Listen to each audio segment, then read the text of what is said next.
Hello friends, কেমন আছেন সবাই? আশা করি সবাই ভালো আছেন। আলহামদুলিল্লাহ, আমিও ভালো আছি। রিয়েলিটি নাইট ডার্ক স্টোরিতে ভৌতিক সত্য ঘটনা আজকে আপনাদেরকে শোনাবো গোরস্থানের ভূত। গোরস্থানের পাশ দিয়ে গ্রামের ভিতরে যাওয়া আসার রাস্তা। এই রাস্তা দিয়ে দিনের বেলা যাতায়াতে কোনো সমস্যা হতো না, কিন্তু রাত হলে নামতো বিপত্তি। একা একা যাওয়ার তো দূরের কথা, ভয়ে মানুষজন দল বেঁধেও যেত, সাহস পেত না। গোরস্থান পবিত্র একটা জায়গা। অন্য কোনো স্থানে ভয় না পেলেও গোরস্থানে ভয় পাওয়ার কোনো কথাই নয়। তারপরও গ্রামবাসীদের মধ্যে কিসের যেন একটা ভয় সবসময় লেগেই থাকে। কেউ একা একা যাওয়া আসা করতে গিয়ে গোরস্থানের ভিতরে দূর থেকে সাদা কি যেন নড়াচড়া করতে দেখত এবং অদ্ভুত ধরনের আওয়াজ শুনতে পেত। এক মুখ দুই মুখ করতে করতে সমস্ত গ্রামবাসীর মধ্যে এক ধরনের ভয় সবসময় লেগেই থাকতো। আসলে ঘটনা কি তা পরীক্ষা করার জন্য রাতে দল বেঁধে গোরস্থানে যেয়েও সকলে ভয় পেত। তবে কোনো মানুষ মারা গেলে তাকে মাটি দেওয়ার সময় কেউ কখনো বিপদের সম্মুখীন হয়নি।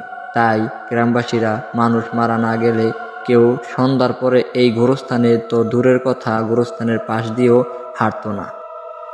হঠাৎ একদিন বয়স্ক একজন লোক সন্ধ্যার পর পর এই পথ দিয়ে গ্রামের দিকে আসছিল।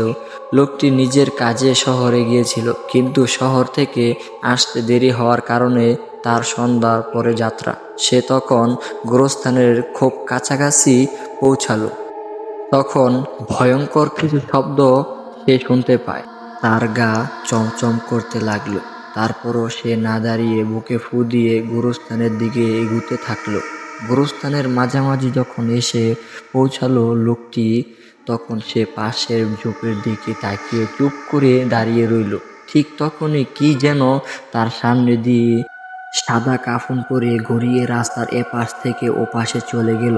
আর তখনই এমন জোরে চিৎকার শুরু করলো লোকটি যে গ্রামের আশেপাশের বাড়ির মানুষজন লাঠি নিয়ে ছুটে আসতে থাকলো গোরস্থানের দিকে। গ্রামবাসীদের পৌঁছানোর আগেই লোকটি জ্ঞান হারিয়েছে। গ্রামবাসীদের কেউ কেউ তাকে ধরাধরি করে গ্রামের কবিরাজের বাড়িতে নিয়ে গেল, আর কেউ কেউ গোরস্থানের ভিতরে ভূতের তল্লাশি করতে থাকলো। সবাই চারিদিকে তন্ন তন্ন করে খোঁজার পর শেষমেশ দেখতে পেল সাদা কাপড়ের কিছু অংশ। পেছন থেকে একজন লোক বলে উঠল, ওই দিন আমি এই সাদা কাপড়গুলোই দেখেছিলাম। এগুলো হয়তো গ্রামের দুষ্ট পোলাপানের কাজ। এভাবেই গ্রামবাসীদের সবার ভয় কেটে যায়। তারা ওই গোরস্থানের পাশ দিয়ে আসা যাওয়া করতে আর ভয় পেত না। এভাবেই যাতায়াত করতে করতে বছরখানেক কেটে যায়। গ্রামের একজন লোক শহরে কাজ করত। একদিন গ্রাম থেকে তার কল আসে। লোকটি কলটি রিসিভ করতে শুনে তার বাবা অসুস্থ। সে বাড়ি আসার জন্য রাতেই রওনা দেয়। যখন গ্রামের কবরস্থানের মাঝামাঝি আসে, তার থেকে একটু সামনে দুজন কাফনের কাপড় পরে দাঁড়িয়ে রয়েছে। সে একটু হেসে দিয়েই বলল, তোরা দুজন গ্রামের পোলাপান, আজকে তবে দুজনকে ধরে গ্রামের মাতবরের কাছে নিয়ে যাব।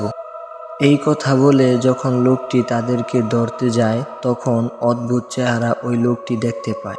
লোকটি চিৎকার করে সবাইকে ডাকতে থাকে। গ্রামের সবাই লাঠি নিয়ে আবার গোরস্থানে আসে। গ্রামবাসীরা এবার বুঝতে পারে আসলে গোরস্থানে কিছু আছে। এরপর গ্রামবাসীরা গোরস্থানের পাশ দিয়ে আর কখনোই যাতায়াত করতো না।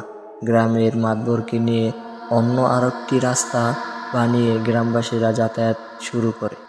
রিয়েলিটি নাইট ডার্ক স্টোরিতে আরও নতুন নতুন গল্প দিব।